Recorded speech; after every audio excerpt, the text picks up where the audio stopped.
기도하겠습니다. 하나님 감사합니다. 또 이 두 번째 시간 오직 그리스도를 배울 수 있는 시간 가운데 우리를 불러주시고 또 모이게 하여 주셔서 감사합니다. 주님, 이 시간 정말 우리 안에 그리스도를 향한 오직의 마음이 회복될 수 있는 시간이 되게 하여 주시옵소서. 오직 그리스도를 부르며 외치며 그렇게 그리스도께로 정말 힘있게 나아갈 수 있는 이 자리가 되게 하여 주시옵소서. 주님, 우리 안에 있는 주님, 정말 그리스도와 함께 다른 것들을 붙들고 있었던 것들을 다 버리게 하여 주시고, 다 이전의 것들 다 배설물로 여길 수 있게 하여 주시고, 오직 그리스도만을 붙들고 오직 그리스도만을 외치며 하나님께 나아갈 수 있는, 우리 주님께 나아갈 수 있는 정말 우리의 모든 삶이 될 수 있도록 주님 이 시간 역사하여 주시고 말씀하여 주시옵소서. 정말 주님의 말씀에 청종하기를 간절히 바라며 주께서 오직의 마음을 우리 가운데 회복시켜 주시기를 간절히 구하며 우리 주 예수 그리스도의 이름으로 함께 기도합니다. 아멘. 아멘. 네, 마스크를 벗고 하도록 하겠습니다. 네, 반갑습니다. 오늘도 비디오를 켜실 수 있는 분이 많이 없으신 것 같습니다. 네, 아무튼 감사를 드리고요. 네, 먼저 지금 현장에 나와 계신 분들은 거의 없지만 또 다 듣고 계시죠? 듣고 계신다라고 생각하고 네, 감사합니다. 네, 정말 감사합니다. 네, 감사를 드리고 제가 시작하면서 좀 다 같이 고백을 하면서 시작을 하면 좋을 것 같습니다.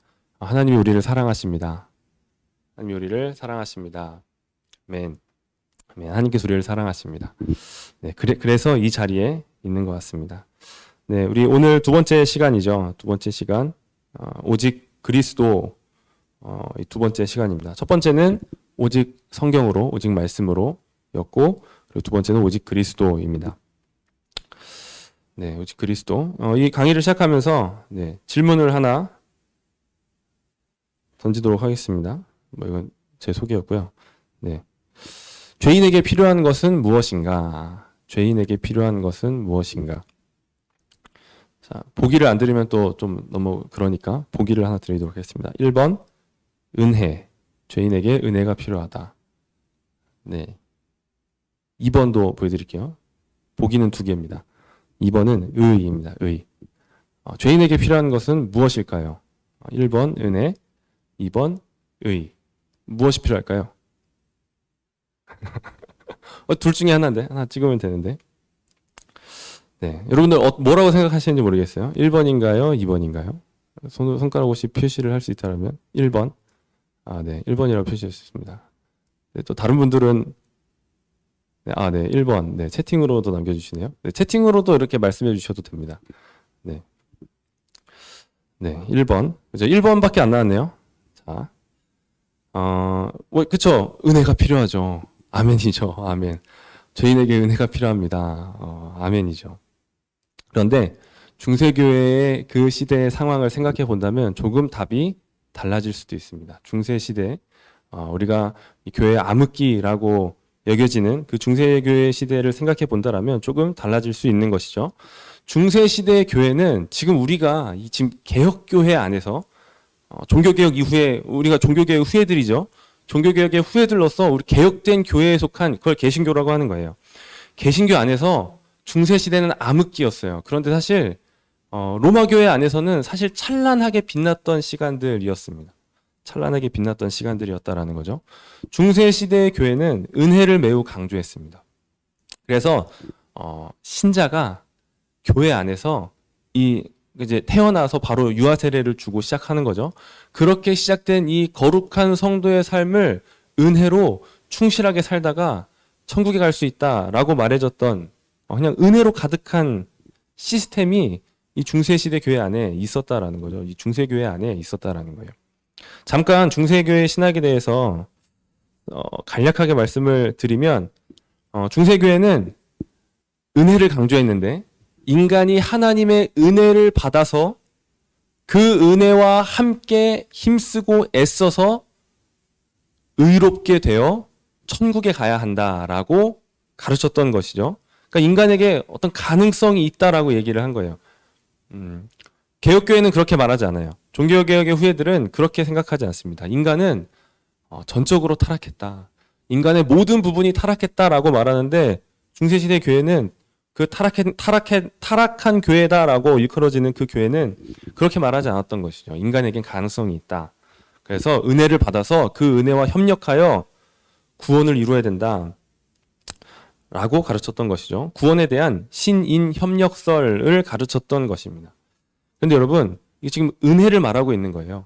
은혜를 받아서 거기에 협력해서 의를 이루어야 된다라는 거예요. 의. 하나님께서 받아주실 만한 의를 이루어야 된다라고 말한 거죠. 그런데 조금이라도 하나님의 은혜에 조금이라도 나의 의와 나의 공로를 섞게 되면 그것은 어떻게 될까요? 그것은 은혜가 아니게 되는 거예요. 은혜가 아닌 거죠. 은혜의 정의를 아시잖아요. 은혜의 정의가 무엇인가요? 제가 말씀드리는 정의로 알고 계셔야 되는데 은혜의 정의는 받을 자격이 없는 자에게 주어지는 것이 은혜입니다. 받을 자격이 없는 거예요. 자격이 없는데 주시는 거죠. 그것을 은혜라고 하는 거예요. 그런데 중세교회가 가르쳤던 건 뭐예요? 조금은 있어. 조금만 하나님이 도와주시면 의를 얻을 수 있어. 라고 가르쳤던 거예요. 조금이라도 자기 공로가 섞이게 되면 사람은 죄인된 사람은 은혜를 은혜로 여기지 않는 거예요. 내가 받을 만하니까 받았지. 내가 그래도 요구했잖아. 아주 작은 한 부분을 했다라고 말해도 결국엔 그게 나머지 전부를 잠식하게 되는 것이죠. 하여튼 그렇게 가르쳤다라는 거예요. 인간과 하나님의 은혜가 협력하면 의를 이룰 수 있다라는 거죠.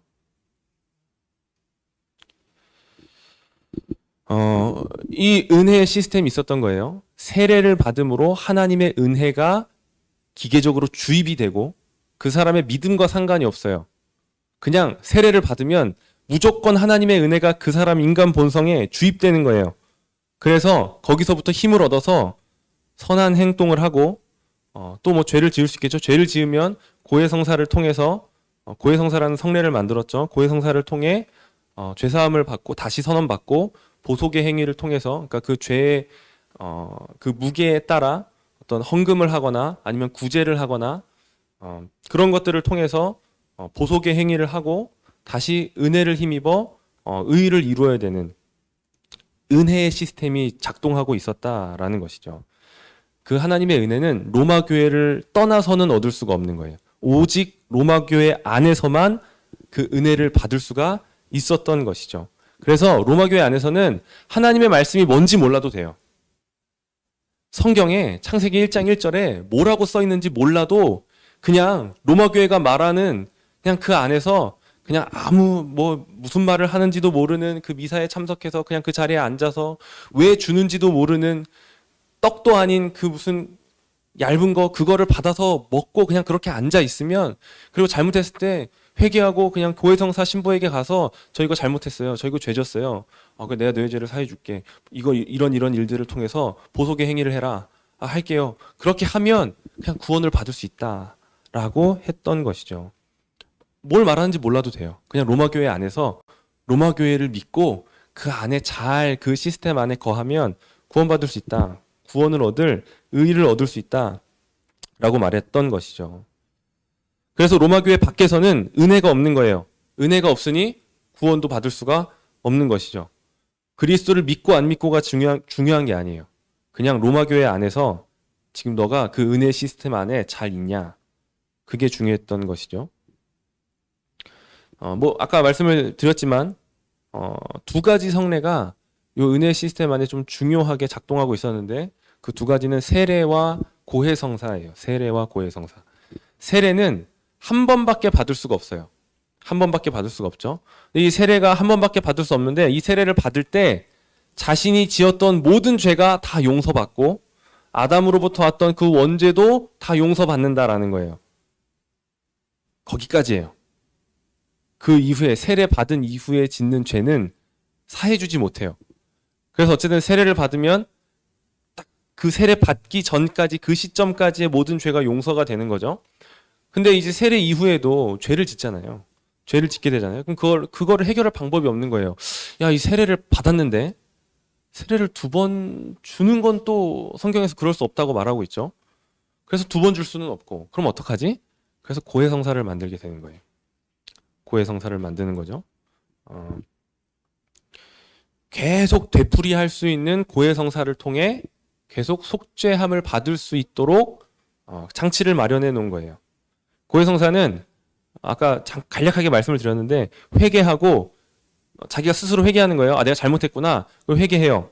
그럼 회개하면 거기서 끝나지 않아요. 회개를 했으면 신부에게 가야 되는 거예요. 그리고 고백하는 거죠. 제가 이런 죄를 지었습니다. 그러면 신부님이 사해줘요. 사하노라. 그 다음에 어떤 행위를 해서 이 죄에 대한 값을 치러야 되는지 얘기를 해주는 거예요. 금식을 할 수도 있고요. 구제를 할 수도 있고, 헌금을 할 수도 있고, 이 시스템이 가장 타락했을 때 면죄부가 이렇게 많이 팔렸었죠. 면죄부를 사라라고 할 수도 있었던 거예요. 이 시스템 안에 잘 머물면 구원을 얻을 수 있는 거죠. 그런데 그러니까 세례 이후의 죄를 계속 씻어내야 되는 거예요. 계속 씻어내고 계속 의의를 얻어야 되는 거죠. 자기가 스스로. 은혜를 말하긴 하지만 결국에는 자기가 그것을 해야 되는 거예요. 그런데 어떤 사람이 죄 없이 깨끗한 상태로 유지할 수 있겠어요? 어떤 사람이 의의를 얻어낼 수가 있겠어요? 그럴 수 있는 사람이 없는 거죠. 그래서 항상 죄가 남아있게 되고 항상 만족할 만한 수준으로 의의를 이룰 수 있는 사람은 없는 거예요. 이것을 또 이 로마 교회는 알았어요. 야, 이거 이렇게 할 수 있는 사람은 없겠다. 이 정도 할 수 있는 사람은 교황이나 성자, 성녀 정도는 돼야 그냥 이렇게 죄가 없이 의의를 이루어 천국에 갈 수 있겠다. 그런 거예요. 그래서 대부분의 사람들은 다 죄가 남아있는 거예요. 이거 어떡하지? 그렇게 열심히 살았는데 지옥에 간다고 할 수 없잖아요. 그래서 다시 연옥이라는 이상한 장소를 만들게 되는 겁니다. 연옥. 이상한 중간 상태를 만드는 거죠. 거기서 천국도 아니고 지옥도 아닌 그 이상한 장소 연옥에서 천국에 들어갈 수 있을 만큼 충분히 정화되고 의롭게 될 때까지, 깨끗하게 될 때까지 고난의 시간을 거기서 받는 거예요. 연옥에서. 거기서 정결해지는 시간을 받는 거죠. 그래서 뭐 죄가 얼마나 남아있느냐에 따라서 뭐 500년이 될 수도 있고 1000년이 될 수도 있고, 그렇게 고난의 시간을 보내고 깨끗해지면 이제 천국에 가는 거야 라고 하는 이상한 장소를 만들어낸 것이죠. 그리고 그것을 교회가 돈을 버는 수단으로 아주 잘 활용을 했었습니다. 뭐 그런 이야기가 있어요. 면죄부를 사서 면죄부를 이제 써서 주면 돈을 이제 그 동전함에 넣는 거죠. 돈을 넣으면 동전이 떨어져서 그 바닥에 부딪혀서 땡그랑 하는 소리와 함께 뭐 그 연옥에 있는 그 가족들의 그 남은 기간이 뭐 이렇게 줄어든다. 뭐 이런 그런 이야기도 했던 것이죠. 자, 여기에 죄의 문제와 의의 문제에 대한 해결할 수 없는 그 문제가 있는 거예요. 죄는 사함을 받고 의는 얻어야 되는 거예요. 중세교회는 이것을 어떤 세례 이후에 죄가 완전히 씻겨지는 게 아니고 계속 죄를 씻음 받아야 되고 계속 의의 상태를 얻어내야 했던 거예요. 스스로. 은혜를 강조하기는 했지만 결국에는 자기 스스로 그것을 이루어야 된다 라고 하는 거죠. 죄의 문제는 우리가 해결해 줄게. 물론 그것도 완전한 해결은 아니에요. 계속 고해성사를 통해 계속 씻어야 되는 거예요. 의의 문제는 네가 해결해 라는 거죠. 네가 하기에 달렸어.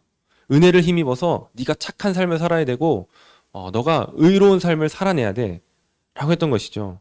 그러니까 보면 그냥 행위 종교 수준으로 그냥 그 신자의 삶을 그냥 그렇게 태어나면서 죽을 때까지 행위 종교 안에서 머물게 했던 것이죠.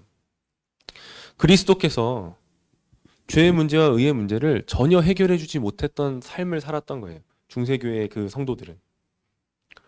우리는 오직 그리스도께서 죄의 문제와 의의 문제를 해결해 주신다. 완전하게 해결해 주신다. 그냥 그 십자가의 죽으심이 단 한 번의 영원한 제사여서 그것을 영원히 해결해 주신다라고 고백하는 거예요. 그것을 고백하는 사람들인 것이죠. 근데 중세교회는 그게 아니었던 거예요. 인간의 행위와 공로가 들어가게 되고 그리스도는 뭘 하고 있어요? 그냥 그것을 돕고 있는 거죠. 그냥 그것을 거들고 있는 거예요. 야, 좀 잘 좀 해봐라.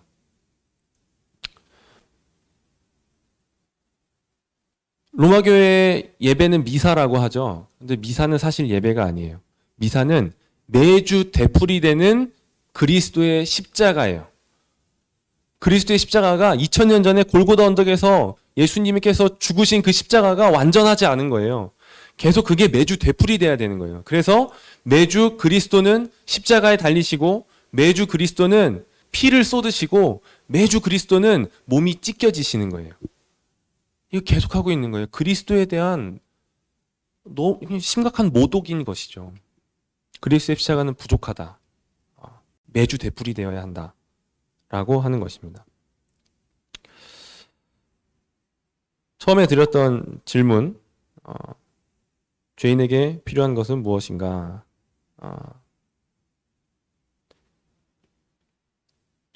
은혜이냐, 의냐?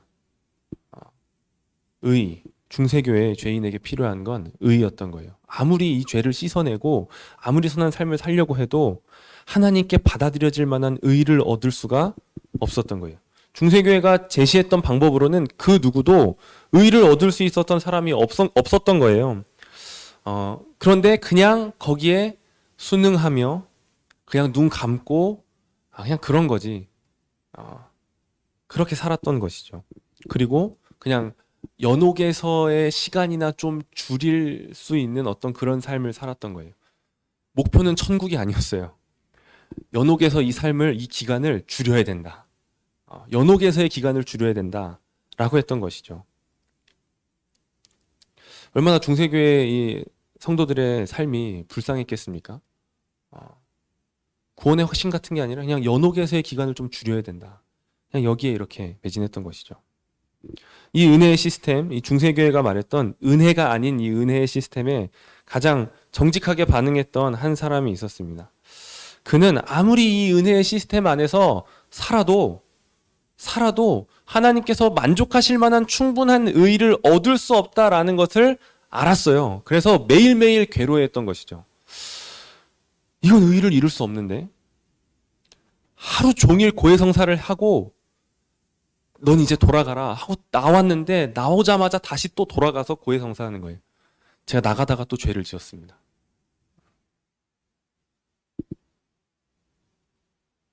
그래서 이 사람은 마틴 루터거든요.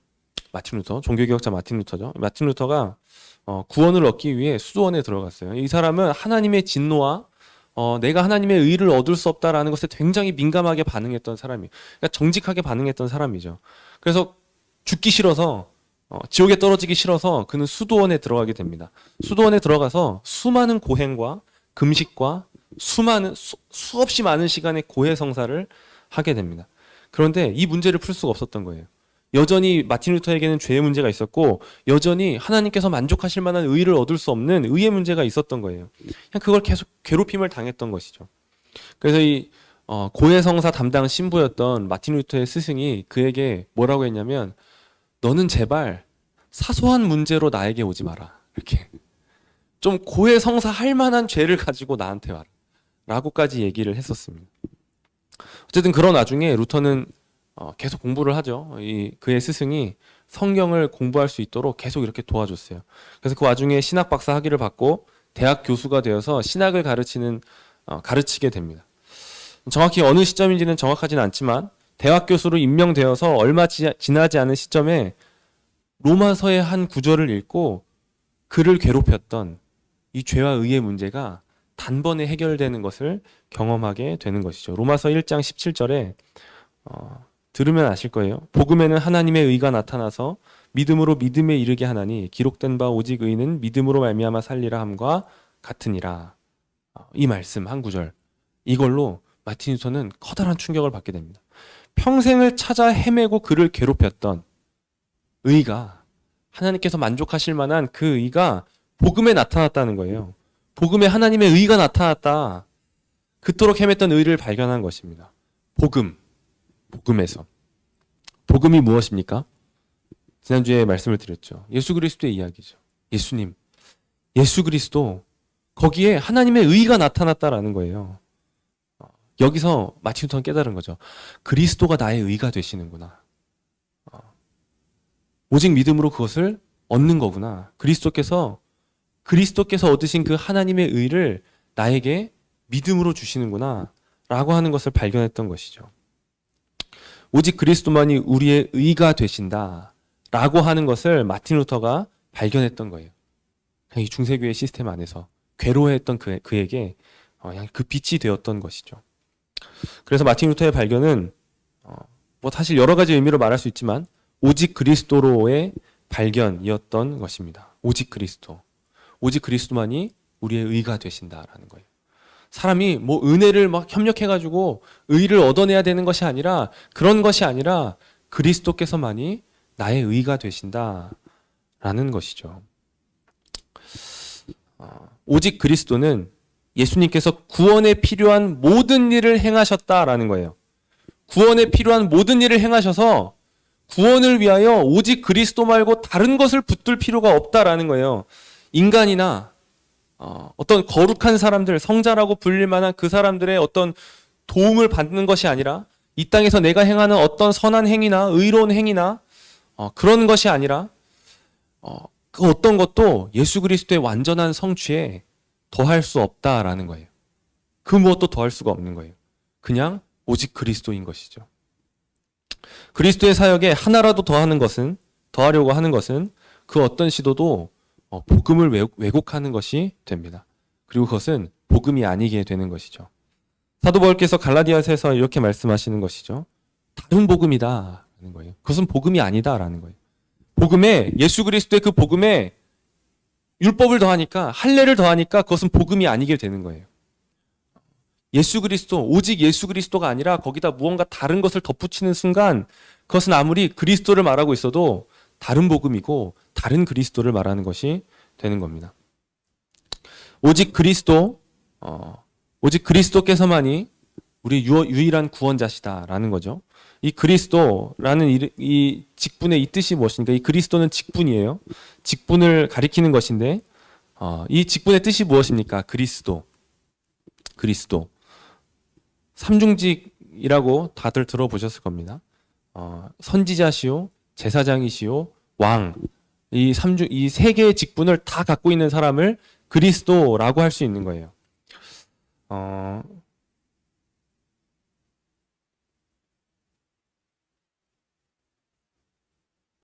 네, 나중에 말해야 될 걸 먼저 말했네요. 어쨌든 그리스도는 기름 부음 받은 자라는 이 히브리어 단어의 메시아에 해당하는 헬라어 단어입니다. 그래서 구약에서 기름 부음 받은 자는 세 직분이 있었던 것이죠. 제사장, 선지자, 왕. 이 세 직분이 기름 부음을 받았어요. 그런데 이 메시아라는 것은 그냥 단지 왕으로 기름 부음 받았네. 그럼 메시아가 되는 건가? 그런 게 아니라 단지 왕을 가리키는 것도 아니고 제사장도 아니고 선지자도 아니고 이 세 가지 직분을 다 갖고 계신 분을 그리스도, 메시아라고 하는 거예요. 메시아. 그분을 그리스도라고 하는 것이죠. 예수님이 그리스도시다. 그리스도는 예수님이시다라고 하는 것은 예수님께서 바로 이 메시아라는 거예요. 왕이시면서 동시에 제사장이시면서 또한 선지자시다라는 것을 고백하는 것이죠. 예수님이 우리의 제사장이 되시고 선지자가 되시고 왕이 되신다라는 거예요. 우리의 제사장이 되십니다. 누구도 죄와 죄책감의 문제에서 자유로울 수가 없어요. 이 세상 사람 어느 누구도 그럴 수가 없는 거예요. 젊었을 때는 혈기로 그럴 수 있어요. 내가 왜 죄인이야? 라는 말을 할 수 있어요. 그런데 나이가 들면 들수록 이 부분에 대해서 조금은 양심적이게 되는 거죠. 이게 뭐 나이가 들면 모든 사람이 다 하나님 앞에 회개하게 된다라는 것을 말하는 건 아니에요. 그냥 양심적이게 되는 거예요. 그래서 죄 안 짓고 사는 사람이 어딨어? 라는 말을 하게 된다라는 거죠. 나이가 많이 드신 분들은 대부분 다 이렇게 대답하실 거예요. 그렇지. 죄 안 짓고 사는 사람이 어딨어? 누구도 죄와 죄책감의 문제에서 자유로울 수 없는 것이죠. 예수님이 이 죄의 문제를 해결해 주러 오신 참된 제사장이 되신다라는 거예요. 또 예수님은 우리의 선지자가 되십니다. 사람은 누구나 진리에 대해 궁금해하죠. 저는 진리에 별로 관심 없는데요? 라고 말할 수 있죠. 잘 드러나지 않았을 뿐인 거예요. 그냥 그것을 덮고 있는 거죠. 왜냐하면 그것에 대해 궁금해하는 순간 삶의 의미를 찾을 수가 없는 거예요. 내 삶의 목적은 무엇이고 나는 왜 이런 삶을 살고 있는 것이고 도대체 내가 살아가고 있는 이 삶에 무슨 의미가 있고 무슨 목적이 있는 건가, 이것들을 사실 다 궁금해하는데 그것들을 궁금해하는 순간 답을 얻지 못하고 괴로울 뿐인 것이죠. 그래서 그것을 억누르고 있는 거예요. 그냥 그것을 덮고 있는 거예요. 정신없이 일하면서, 정신없이 즐기면서, 정신없이 돈을 벌고 그 돈을 쓰면서 그냥 그렇게 인생을 흘려보내는 방식으로 그 질문들을 그냥 덮고 있는 것이죠. 예수님은 진리에 대해 가르쳐 주시기 위하여 오신 참된 선지자가 되십니다. 그리고 예수님은 우리의 왕이신 거죠. 사람은 사실 왕이 필요해요. 왕을 원하는 존재예요. 평화를 원하지 않는 사람이 있나요? 그냥 나는 분란이 좋아. 나는 맨날 싸우고 싶어. 이런 사람이 없죠. 평화를 다 원하게 되는 거예요. 평화는 강한 왕 아래에서, 강력한 왕 아래에서 평화가 임하게 되는 것이죠. 그런데 인간은 죄성으로 말미암아 스스로 강한 왕이 그냥 자기가 스스로 평화를 이루고 싶은 거예요. 내가 강한 왕이 되어서 정복하고 승리해서 이 평화를 얻고 싶은 것이죠. 그런데 다들 그렇게 왕이 되고 싶어서 다 자기만의 왕국을 세우면서 사는 거예요. 그런데 내가 진정한 왕이 되는 것은 불가능하구나라는 것을 조금이나마 깨달을 때가 누구에게나 한 번은 오는데 언제일까요? 죽음 앞에 서게 될 때입니다. 죽음 앞에 서게 될 때. 아무리 이기고자 해도, 아무리 정복하고자 해도, 아무리 승리하고자 해도 죽음 앞에서는 불가능한 것이죠. 죽음을 이길 수가 없는 거예요. 죽음을 이길 수가 없는 것이죠. 예수님은 참된 왕으로서 죽음의 문제를 해결해 주시고 참된 평화를 가져다 주시기 위하여 오신 것입니다. 그래서 이 삼중직으로 오시는 제사장, 선지자, 왕으로 오시는 예수님이야말로 사실 인류의 구원자가 되실 수 있는 것이죠. 오직 그리스도, 오직 예수님만이 그리스도가 되실 수 있는 거예요. 그런데 이 그리스도께서 이 삼중직의 사역을 어떻게 완성하시는가, 어떻게 이 삼중직의 사역을 성취하시는가, 어디서 이 삼중직의 사역을 성취하셨을까요? 어디에서? 어떻게? 어디에서? 어떻게? 십자가에서 죽으심으로 이 삼중직의 사역을 완성하시고 성취하신 것입니다. 예수님은 십자가에서 죄의 문제를 해결하셨고 십자가에서 진리를 가장 찬란하게 드러내셨습니다. 그리고 십자가에서 죽음을 이기시고 승리하신 것이죠. 그래서 우리가 그리스도를 붙들기를 원하면 오직 그리스도만이 나의 유일한 구원자이십니다. 라는 것을 붙들기를 원한다라면 우리는 어디로 가야 되냐면 십자가로 가야 되는 것입니다. 십자가를 봐야 되는 거예요. 십자가를 빼놓고 그리스도를 볼 수가 없는 거예요. 십자가를 빼놓고 그리스도께서 이 삼중직인데 우리의 왕이고 선지자고 제사장이시래. 십자가 빼고 이것을 볼 수가 없다라는 것이죠. 그래서 오늘 이 시간 십자가를 보게 될 것입니다. 십자가를 살펴보고 십자가에 대해서 배우게 될 것입니다. 하나님께서 정말 우리의 눈을 들어 이 십자가를 깊이 바라볼 수 있게 해주시기를 소원합니다. 네, 좀 들어가는 말이 길어졌는데 네, 들어가겠습니다. 기독교의 핵심, 기독교의 핵심. 그래서 기독교의 핵심이 뭐라고요? 십자가입니다. 십자가. 기독교의 핵심은 십자가예요. 잠시만요. 네, 기독교의 핵심은 십자가입니다.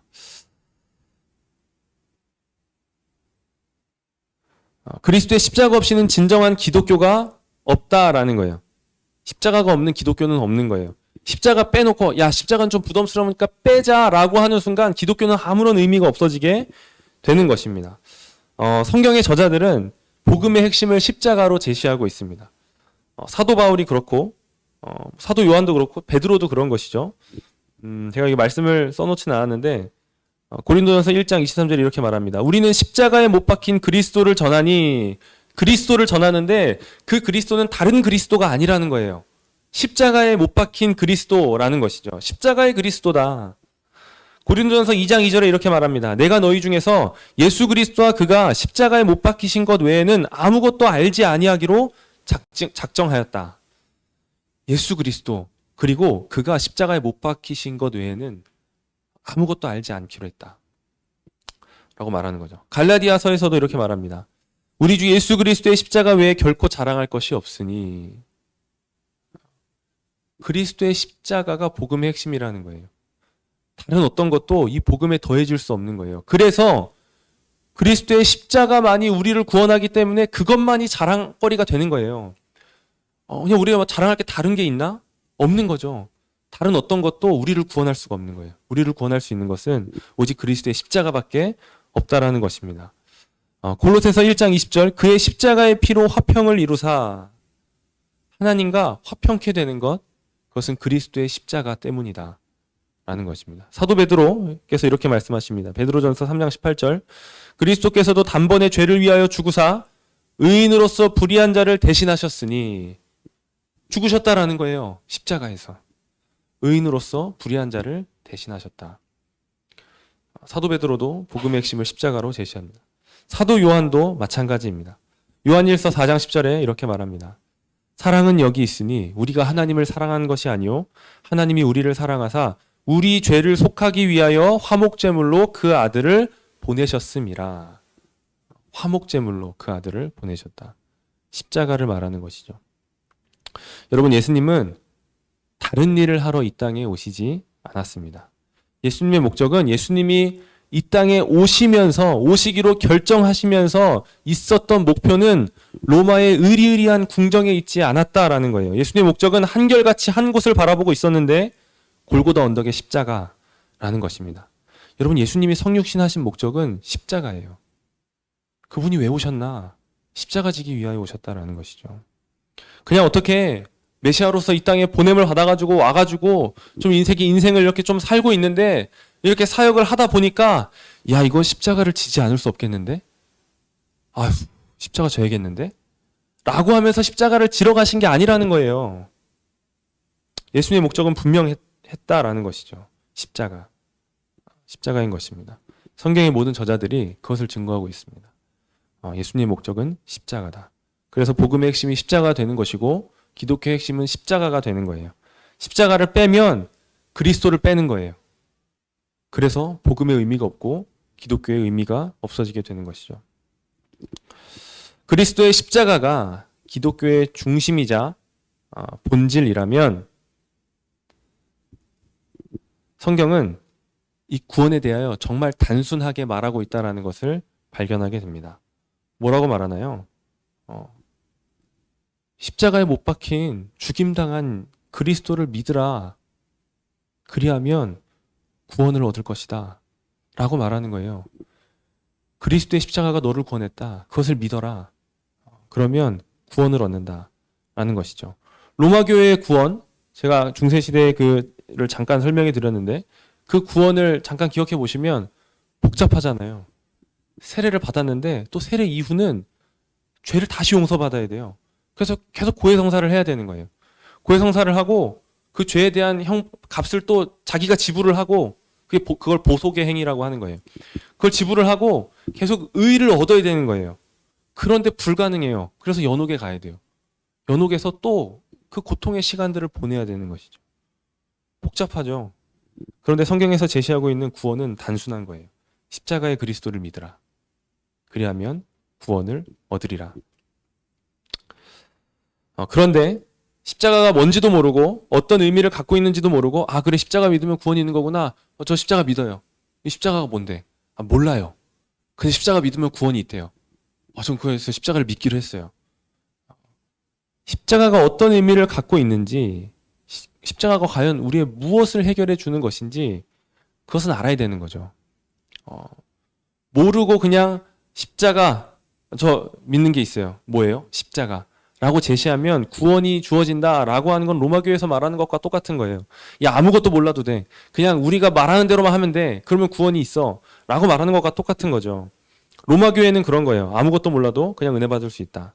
그런데 하나님께서는 우리에게 그런 맹목적인 믿음을 요구하시지 않습니다.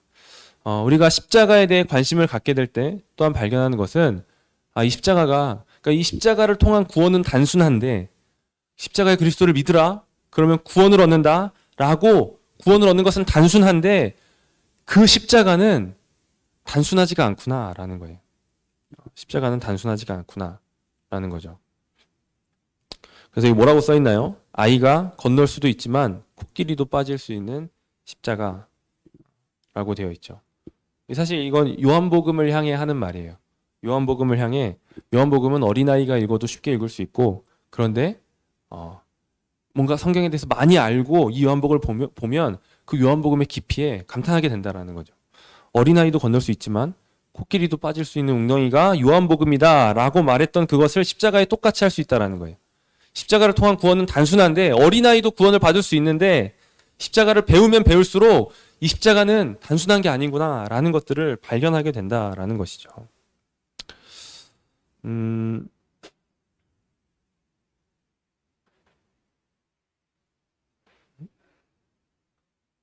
여기 또 있네. 네.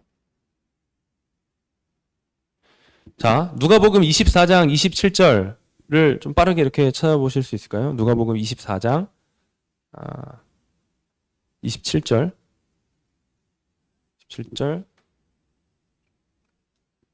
십자가를 성경에서 얼마나 다양하게 설명하고 있는지 모릅니다. 다양하게 설명하고 있다는 것이죠. 대속, 희생제사, 만족, 속죄, 화해, 어떤 이런 여러 가지 말들로 설명을 하고 있습니다. 십자가에 대해서 사실 이 십자가는 뭔가 신약 성경에 갑자기 뜬금없이 등장한 게 아니에요. 그런 게 아니라는 거죠. 성경 전체에서 예수 그리스도는, 그러니까 메시아가 십자가의 죽임을 당할 것이다, 십자가에서 죽을 것이다 라는 것이 처음부터 끝까지 나타나 있다라는 거예요. 누가복음 24장 27절 다 찾으셨죠? 거기 이렇게 돼 있죠. 모세와 모든 선지자의 글로 시작하여 모든 성경에 쓴 바 자기에 관한 것을 자세히 설명하시니라 라고 예수님이 지금 이 예수님이 죽으시고 부활하신 다음에 그날에, 부활하신 그날 아침에 이 뭔가 어떤 제자 두 명이 자기 집으로 가고 있는 거예요. 그러니까 왜 집으로 간지 나타나있지는 않지만 실망해서 갔을 거예요. 이게 도대체 우리가 이렇게 3년 동안 따라다닌 건 뭐였지? 우리가 메시아라고 이렇게 믿었던 정말 이 하나님께로부터 오신 것 같은 그 선지자, 그 예수는 뭐였지? 허망하다라고 하면서 돌아가는 사람들이었겠죠. 근데 이제 이 사람들이 돌아가다가 어떠한 사람을 만나게 된 거예요. 만나가지고 너 무슨 일이냐? 왜 그러냐? 라고 했는데 이 사람들이, 이 두 제자가 묻는 거죠. 야, 너는 나사렛 예수의 일을 모르냐? 지금 예루살렘에서 일어난 이 충격적인 사건을 모르냐? 하나님의 선지자가 있었는데 많은 사람들이 하나님의 선지자로 알고 따랐는데 그가 십자가에 못 박혀 죽었다. 며칠 전에 그렇게 죽었어. 우리는 이 사람이 이스라엘을 구원할 자로 여겼어. 그런데 죽은 지 사흘째요. 오늘 아침에 시체가 사라졌대. 어떤 여자들이 가서 봤는데 시체가 사라졌대. 그리고 천사를 만났는데 이 예수가 살아났다라고 하더라. 그런데 우린 보질 못했어. 라고 얘기하는 거예요. 그러고 나서 25절에 이렇게 말하는 겁니다. 이 미련하고 선지자들이 말한 모든 것을 마음에 더디 믿는 자들이여. 26절, 그리스도가 이런 고난을 받고 자기의 영광에 들어가야 할 것이 아니냐. 그리스도가 이런 고난을 받고 영광에 들어가야 할 것이 어디에 기록이 되어 있냐면 모세와 모든 선지자의 글로 시작하여 모든 성경에 쓴 바 자기에 관한 것을 자세히 설명하시니라 라고 하시는 거예요. 자신의 죽음의 의미를 창세기서부터 말라기에 이르기까지 이 구약 성경 전체에서 찾을 수 있다. 여기에다 지금 이게 나를 말하고 있는 거야 라고 가르쳐 주셨다라는 거예요. 여러분, 구약에서 처음부터 인류가 범죄한 그 처음부터 메시아는 죽임 당하실 것으로 약속이 되어졌습니다. 그래서 몇 가지 언약들을 살펴 간략하게 말씀을 드려야 되는데 간략하게 한번 빠르게 한번 훑어보겠습니다. 아담 언약. 아담 언약은 범죄한 다음에, 범죄한 직후에 뱀에게 저주하시면서 주신 약속이에요. 내가 너로 여자와 원수가 되게 하고 내 후손도 여자의 후손과 원수가 되게 하리니 여자의 후손이 내 머리를 상하게 할 것이라고 뱀을 향한 저주 가운데 약속을 주신 거예요. 여자의 후손이 너의 머리를 밟을 것이다 라고 여자의 후손으로 오실 메시아를 약속해 주시는 것이죠. 이건 아담에게 이렇게 말하는 거예요. 아담아, 너는 원수와의 싸움에서 졌다. 하지만 내가 여자의 후손을 원수와 싸우게 할 것인데 그 싸움에서 여자의 후손이 승리할 것이다. 여자의 후손이 너를 구원할 것이다. 라고 여자의 후손으로 오시는 메시아에 대한 약속을 주신 거예요. 그 약속을 듣고 아담과 하와가 믿었습니다. 그것을 믿음으로 구원을 얻은 거예요. 여러분, 구약에서도 구원은 믿음으로 와요. 구약에서도 믿음으로 오는 거죠. 메시아에 대한 믿음이에요. 그 약속을 듣고 믿은 아담과 하와에게 하나님께서 아주 특별한 일을 한 가지 행해 주시는데, 창세기 3장 21절에 나오는 말씀입니다. 가죽옷을 지어 입혀 주셨습니다. 아담과 이제 벌거벗은 것을 알고, 선악과를 먹고 벌거벗은 것을 알고 무화과 나무잎을 두르고 있던 아담과 하와에게 그것을 벗겨주시고 가죽옷을 지어 입혀 주셨다라는 거예요. 하나님께서 친히 지어 입혀 주셨다라는 거예요. 이렇게 하려면 뭐가 필요한가요? 지어 입혀 주시려면 어떤 동물의 죽음이 전제되어야 하는 것이죠. 하나님께서 어떤 동물을 죽이시고 그 동물의 가죽을 취하여 가죽옷을 지어 입혀 주신 거예요. 이 죽임당한 동물은 무엇일까요? 양가죽입니다. 이 가죽옷은 이 유대인들이 이 본문을 볼 때 이것을 다 양가죽이라고 생각을 한다고 합니다. 양가죽인 거예요. 양이 죽임을 당한 것이죠. 그래서 이것이 무엇을 말하고 있느냐?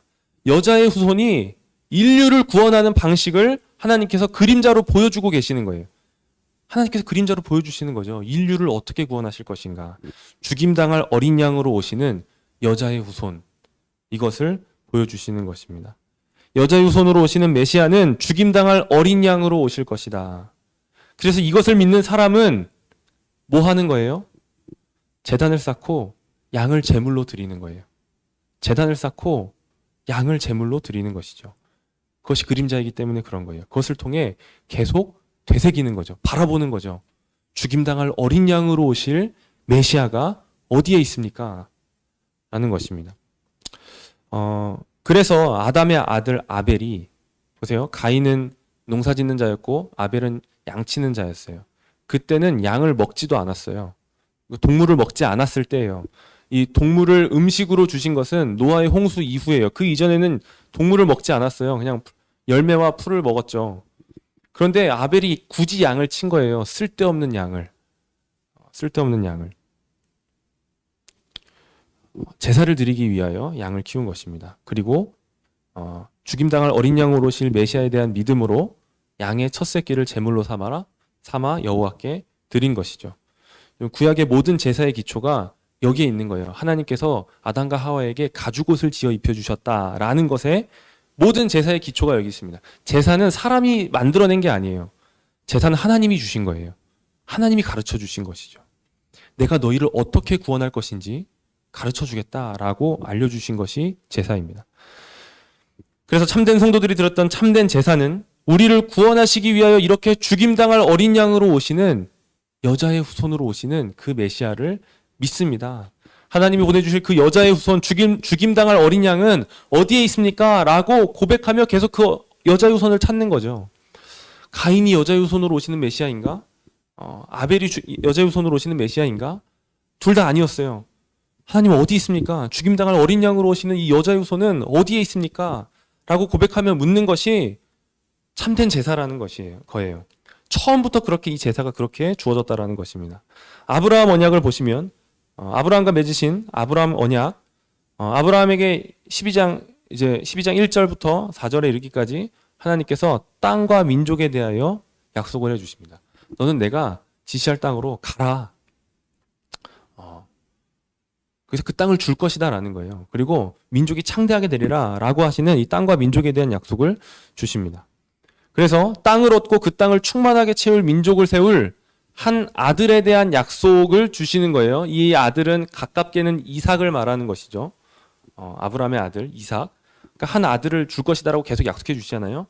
그런데 이 한 아들은 단지 이삭을 말하는 것이 아니라 예수 그리스도의 그림자이신 거예요. 예수 그리스도를 말하는 거죠. 그래서 이 하나님께서 이삭을 주신 다음에 창세기 22장으로 가시면 100살에 주신 이 아들을 제물로 드려라 라고 하는 말도 안 되는 시험을 아브라함에게 주시는 거예요.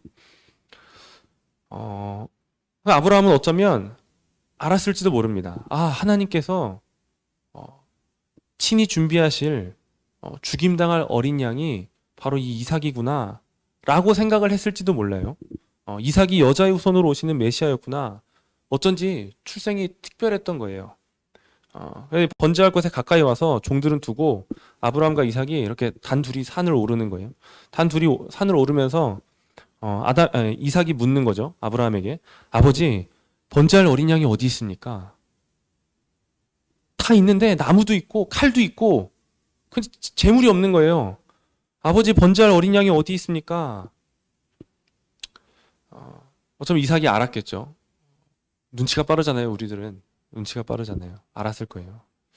아브라함이 잘 대답을 합니다. 아들아, 번제할 어린 양은 하나님이 자기를 위해 친히 준비하실 것이다.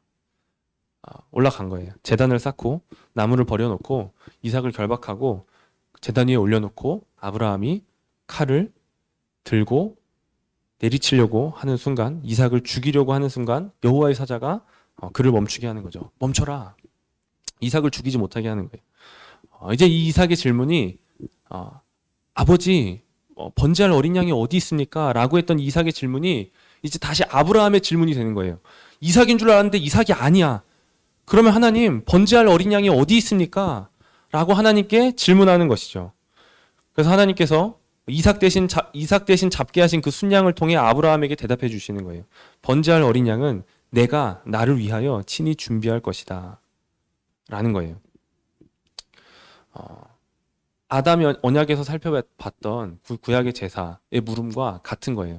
죽임당할 어린 양은 어디에 있습니까? 라고 하는 그 질문이 지금 이 아브라함과 이삭의 지금 이 사건에서는 번제할 어린 양이 어디 있습니까? 같은 말인 거예요. 죽임당할 어린 양이 어디 있습니까? 번제할 어린 양이 어디 있습니까? 라는 거죠. 다윗 언약을 보시면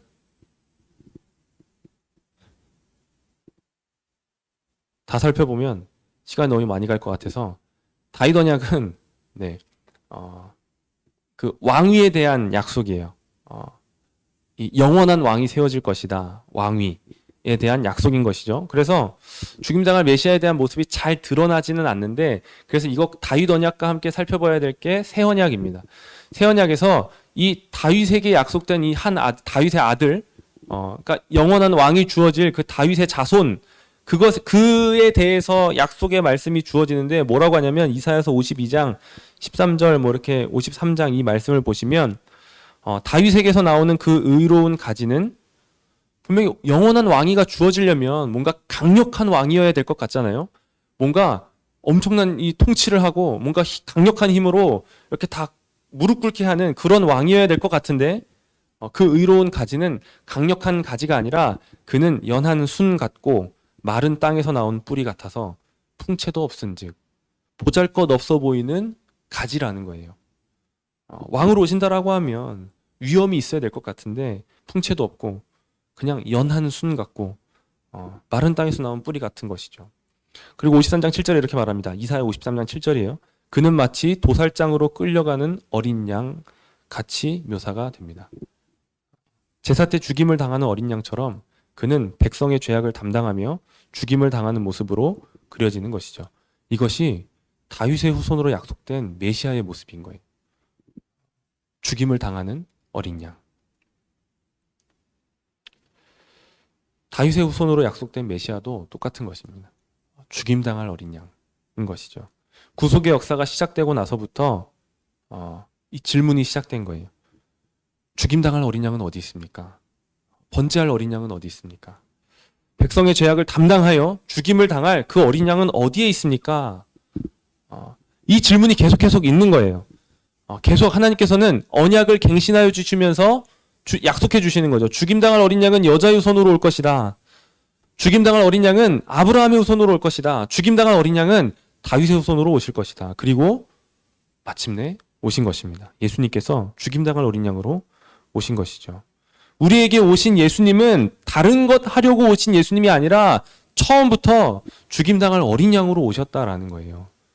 그리스도는 죽임당하기 위하여 오신 것입니다. 구약에서부터 그 처음부터 인류가 범죄한 그 처음부터 예수님은 죽임당할 목적으로 오시기로 하셨다라는 것이죠. 신약성경의 많은 본문들은 더 확실하게 이 십자가를 말하고 있습니다. 사도 요한은 이렇게 말합니다. 세례 요한의 고백이에요. 보라, 세상 죄를 지고 가는 하나님의 어린 양이로다. 세상 죄를 제거하시는 하나님의 어린 양이로다 라고 세례 요한이 예수님을 보고 말하는 거예요. 뭐 하나하나 이렇게 다 이야기하면 좀 길어지니까 넘어가도록 하겠습니다. 이같이 성경 전체에 이 십자가에 대해 이야기하고 있다라는 거예요. 처음부터 끝까지 예수님은 죽임당할 어린 양으로 오시는 것으로 약속되어 있다라는 것이죠. 계시록에서도 예수님을 이렇게 말합니다. 이 사도 요한이 예수님을 보니까 일찍이 죽임을 당한 어린 양 같은 모습인 것이죠. 죽임을 당한 어린 양. 예수님은 오시기 전이나 오신 후나 같은 모습인 거예요. 죽임 당할 어린 양, 그리고 이미 죽임 당한 어린 양인 것이죠. 성경 전체에 이렇게 죽기 위하여 오신 예수님, 그러니까 십자가가 목적인 그리스도가 나타나 있다라는 것입니다. 네, 여기까지 하고 잠깐 쉬도록 하겠습니다. 지금 11분인데요. 네, 여러분 쉬는 시간이 좀 아까우시죠? 그러니까 16분까지 쉬도록 하겠습니다. 5분만 쉬고 네, 다시 모이도록 하겠습니다. 네, 이따 뵙겠습니다. 뭐 이제 첫 시간에 많은 시간을 보냈지만 하고 싶었던 얘기는 그겁니다. 그리스도는 십자가의 그리스도시다라는 거예요. 그래서 오직 그리스도를 통해서 우리가 알아야 될 것은 그리스도께서는 다른 것을 위하여 오신 것이 아니라 십자가를 지기 위하여 십자가의 그리스도로서 오셨다라는 것이죠. 그래서 우리는 십자가에 대해서 몇 가지 살펴봐야 합니다. 첫 번째 살펴볼 십자가는 만족으로서의 십자가라는 거예요. 만족으로서의 십자가. 써있죠. 만족시킨다는 것은 배상이나 보상, 변상을 의미한다라고 되어 있죠. 그러니까 뭔가 만족시킨다라는 것은 뭔가 손해를 끼친 것에 대하여 변상하는 거예요. 보상을 하는 것이죠. 그래서 하나님께서 손해를 입으셨다라는 거예요. 어떤 손상이 가해졌다라는 것이죠. 그래서 인간은 하나님께 대하여 무언가를 변상해야 된다라는 것입니다. 변상해야 된다라는 거죠. 그래서 지금 안셀무스라는 이 사람의 중세시대 사람인데 이 사람의 속죄론을 좀 살펴보면서 이것을 살펴보려고 하는데요. 안셀무스라는 11세기 사람이 있었어요. 영국의 주교였던 사람인데 이 사람이 쓴 유명한 책이 있습니다. 왜 하나님은 인간이 되었는가라는 책을 썼어요. 그래서 이 기독교의 속죄론에 큰 영향을 끼쳤던 것이죠. 이 사람이 하나님이 인간이 된 이유가 무엇을 위해서냐라고 할 때 속죄를 위해서다. 그리고 그것만이 우리의 구원을 가능하게 하는 유일한 근거다라고 주장을 했던 것이죠. 이렇게 주장을 했다라는 건 뭐예요? 그 당시에 일반적인 이해는 그렇지 않았다라는 거예요. 그렇지 않았다라는 거예요. 그래서 이 안셀무스라는 사람이 내 이 책을 써야겠다. 왜 하나님이 인간이 되셨는가? 왜 인간이 되실 수밖에 없었는가? 속죄를 위해서다. 그리고 그것만이 우리의 구원의 유일한 근거가 되신다라고 주장을 했던 것입니다. 그러니까 어쩌면 그때 당시의 사람들은 성육신에 이렇게 집중을 했을 수도 있어요. 예수님이 오셨다. 근데 무엇을 오셨는지는 궁금해하지 않는 거죠. 그냥 그분이 오셨다. 이제 안셀무스는 십자가를 위해 그분이 성육신하신 것이다 라고 말했던 것입니다. 이 안셀무스의 몇 가지 말들을 알려드리면, 죄는 하나님의 명예에 대한 인간의 무한한 훼손이다 라는 거예요. 죄는 하나님의 명예에 대한 무한한 훼손이라는 것이죠. 여러분, 하나님께서 사람을 지으셨어요. 사람을 창조하셨죠. 그렇죠? 사람을 존재케 한 거예요. 뭐 사람뿐만 아니라 모든 피조물을 존재케 하신 분이시죠. 그럼 그 창조주이신 하나님께서 피조물들에게 무엇을 하시겠습니까? 명령하시는 거예요. 절대적인 순종을 요구하시는 거죠. 그럼 피조물들은 어떻게 해야 되나요? 그거 너무한데요? 라고 말하나요? 아니죠. 창조주께 마땅히 절대적인 순종을 드리는 거예요. 절대적인 순종을 드리는 것이죠. 그게 당연한 거예요.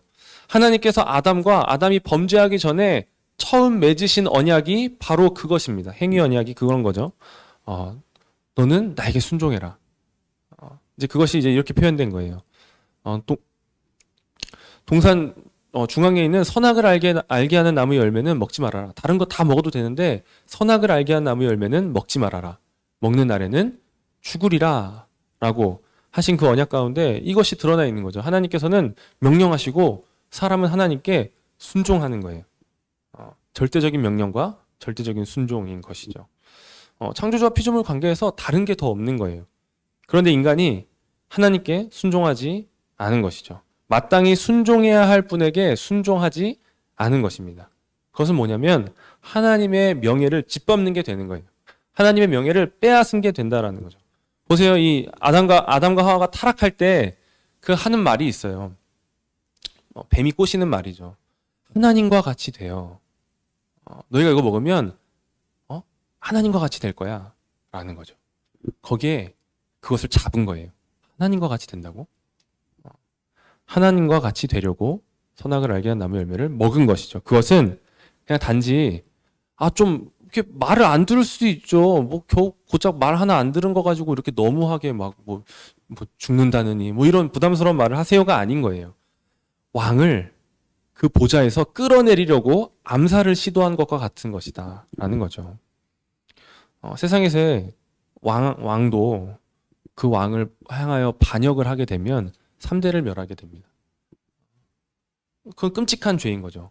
아니 좀 이렇게 할 수도 있죠 라고 할 수가 없는 거예요.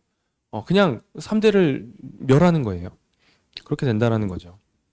하나님의 명예를 빼앗았다. 하나님을 그 우주적인 보좌에서 그 왕이신 온 우주의 왕이신 하나님을 끌어내리고 자기가 왕이 되려고 했던 시도라는 것입니다. 이것이 얼마나 무거운 죄인가 라는 것이죠. 우리는 죄를 짓는 대상에 따라 같은 행위라도 죄의 무게가 달라질 수 있다는 것을 압니다. 제가 지나가다가 누군가를 죽였어요. 근데 그 누군가가 알고 보니 벌레였어요. 지나가다가 모기가 앵거려서 모기를 이렇게 확 쳐서 죽인 거죠. 이게 심각한 죄가 되나요? 심각해요? 어떻게 모기를 죽일 수 있어요? 이렇게 말할 수 없죠. 네. 그런데 지나가다가 누군가가 키우는 애완견을 죽였어요. 그 이제 좀 그거는 잘못한 건데요. 그렇게 하면 안 되죠라고 할 수 있죠. 지나가던 사람을 쳐서 죽게 했어요. 이건 정말 끔찍한 일이죠. 죄의 대상에 따라 죄의 무게가 달라진다라는 거예요. 그리고 형벌의 무게도 달라지는 것이죠. 그리고 같은 사람일지라도 누군가에게 죄를 그냥 그 사람이 가지고 있는 이 직분에 따라 직위에 따라 어떤 지위에 따라 죄의 무게 또한 달라지게 됩니다. 일반 시민을 향하여 죄를 지은 것과 뭔가 뭐 일개 시민이라고 했네. 한 시민을 암살하려고 한 것과 한 나라의 대통령을 암살하려고 한 것은 무게가 다른 것이죠. 그러니까 죄의 대상에 따라 무게가 다른 거죠. 그리고 그에 따라 형벌의 무게도 다른 것입니다. 지나가다 애완견을 한 대 쳤다 그러면 그 어떤 피해에 대하여 치료해 주는 것을 금전적으로 보상해 줄 수도 있겠죠. 그런데 사람을 때린 것과 어떤 죽이는 것은 또 다른 문제인 거예요. 더 무거운 형벌을 받게 되는 것이죠. 하나님께 짓는 죄는 어떻겠습니까? 아무리 사소한 죄라 할지라도 하나님께 짓는 죄는 영원한 벌을 받기에 합당한 죄가 되는 것이죠. 그런데 그 하나님께로부터 그 주권을 빼앗아 오려고 한 거예요. 하나님을 보좌에서 끌어내리고 자기가 왕이 되려고 했던 것이죠. 하나님과 같이 되려고 했던, 하나님을 향하여 반역을 저질렀던 것입니다. 그러니까 이 죄의 무게는 가벼운 게 아니에요. 결코 가벼운 게 아니라는 것이죠. 안셀무스가 우리에게 가르쳐 주는 것은 확실합니다. 뭐냐면 십자가를 깨달으려면 죄의 심각성을 깨달아야 한다라는 거예요. 하나님이 자신의 명예보다 더 정당하게 지키시는 것은 없다라고 이 안셀무스가 얘기를 했어요. 그러니까 하나님께서 명예를 훼손당했어요. 하나님이 아유 괜찮아 라고 하실 수 없다라는 거예요. 뭐 이제 인간 세상에서의 일을 얘기하면 왕이 지금 반역한 무리들을 이렇게 잡아들였는데 아유 뭐 그럴 수도 있지 괜찮아 라고 할 수가 없다라는 거죠. 온 우주에 심판자가 되시는 하나님께서 지금 범죄한 행위를 발견하고도 괜찮아. 아니, 그럴 수도 있지. 라고 하는 것은 그렇게 할 수가 없는 문제라는 거예요. 그렇게 할 수 있다라면 하나님은 지금 하나님의 하나님 되심을 포기하고 있는 거예요. 하나님의 하나님 되심을 그냥 이렇게 내려놓고 있는 거죠. 근데 하나님께서 하나님 되심을 포기할 수가 없는 거예요. 그럴 수 없는 거예요. 하나님은 하나님 되심을 지키시는 거예요. 그게 지금 이 말이에요. 하나님이 자신의 명예보다 더 정당하게 지키시는 것은 없다라는 것이죠. 십자가를 이해하려면 죄의 심각성을 알아야 한다. 죄의 심각성을 깨닫지 못하고 십자가를 이해하려고 하면 이해가 되지 않아요. 아니, 하나님이 굳이 인간이 되셔가지고 십자가에 그렇게 그 끔찍한 그 형벌을 당해서 죽어야만 했어? 그건 너무 끔찍하잖아. 다른 방법도 있을 것 같은데 왜 굳이 십자가를 지신 거지? 왜 자극적이게 이 십자가라는 이 형벌을 사용하셔가지고 아주 이해가 되지 않네 라는 거죠. 죄의 심각성을 깨닫지 못하면 이해가 안 되는 거예요. 이해가 안 되는 것이죠. 사람들의 흔한 오해는 하나님은 그냥 용서하실 수 있다라는 것입니다. 하나님은 그냥 용서하실 수가 있다. 사람이 이렇게 지나가다 친 사람한테 아유 괜찮아요, 아유 괜찮아요, 별로 안 아파요, 그냥 가세요 라고 그렇게 용서해 줄 수 있는데, 사람도 그런데, 사람 관계 안에서 그런데 하나님은 그런 거 못하냐? 라는 거죠. 우리도 죄 지은 사람들을 용서해 주고 넘어가는데 뭐 시간이 지나면 그냥 그 마음이 좀 풀어지는데, 아니 하나님께서 그렇게 쪼잔하시냐? 죄의 심각성을 모르는 거예요. 죄의 심각성을 모르는 것이죠. 하나님께서 그냥 용서해 주시는 것을 불가능하다라고 생각한다면, 그러니까 지금 뭔가 명예를 훼손당했으면 그 명예가 변상이 돼야 된다라는 거예요. 뭔가 이렇게 손해를 끼쳤으면 하나님께서는 그 손해를 다시 되돌려 받으셔야 된다라는 거예요. 그냥 용서해 주시는 것은 불가능하다라는 거죠. 하나님의 훼손된 명예는 무언가 다시 회복이 돼야 되는 거예요. 하나님께서 그걸 받아내셔야 된다라는 거예요. 그것이 하나님께서 명예를 지키시는 거예요. 그래서 하나님께서 그냥 용서해 주시는 것이 불가능하다 라는 거죠. 그냥 용서해 주시는 것은 불가능하다라는 거예요. 갚아야 되는 거예요. 그것을 다시 되돌려 드려야 되는 거예요. 그런데 문제가 있어요. 사람이 그 명예를 훼손시켰어요. 그럼 그걸 다시 돌려드려야 되는데 사람은 그것을 돌려드릴 수도 없다라는 거예요. 돌려드릴 생각도 하지도 않고 돌려드릴 수 있는 능력도 없다라는 거예요. 돌려드릴 능력도 없다라는 것이죠. 범죄한 인간은 전적으로 타락하여, 그러니까 지정의 모든 부분에서 다 타락한 거예요. 타락하지 않은 부분이 없어요. 그래서 생각하고 행하는 모든 일들이 다 악한 거예요.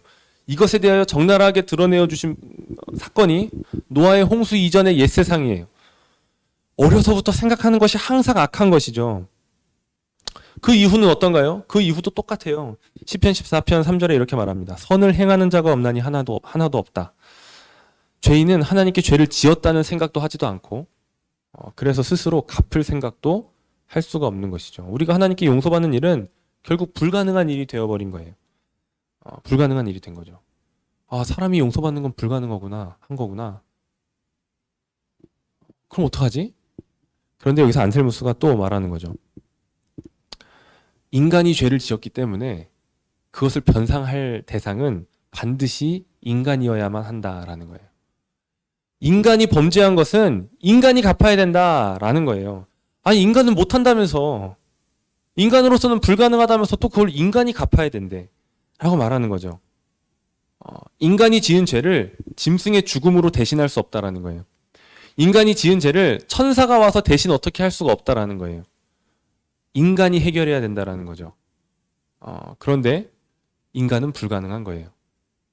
이 딜레마를 해결하기 위하여 하나님이 인간이 되셨다라는 것입니다.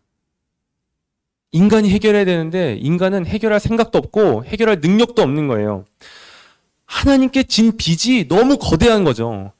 무한하시고 영원하신 하나님의 명예를 손상시킨 거예요. 이것을 회복시키려면 사실 인간으로서는 불가능한 것이죠. 그럼 어떻게 해야 되냐? 그것을 할 수 있는 분은 하나님밖에 없다. 그것을 변상하고 그것을 다시 돌려드릴 수 있는 것은 하나님밖에 없다. 아니, 오직 인간이 해야 된다면서 할 수 있는 건 또 하나님밖에 없대.